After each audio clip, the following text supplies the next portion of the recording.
Hello, friends. Thank you for stopping by for today's nugget, Crucible of Maturity. There is a big difference between pruning and cutting.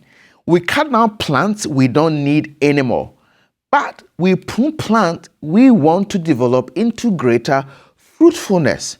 Some crucible we experience in Christian journey are crucibles of maturity. God pruning us so we can bear more fruit for His glory.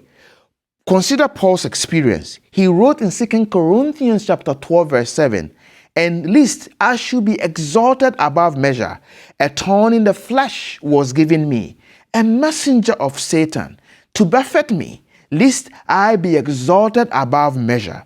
Scholars of Scripture have long wondered what Paul meant by a thorn in the flesh.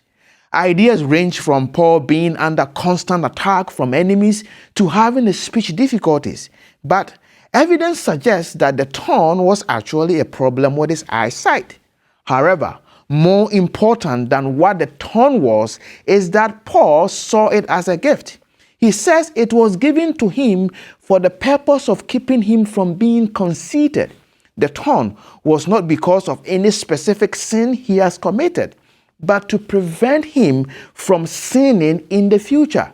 Paul had a weakness, and this thorn helped guide against it.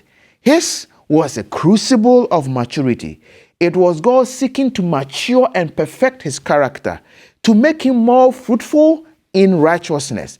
And so sometimes God throws us into the furnace of affliction to strengthen our faith and trust in him.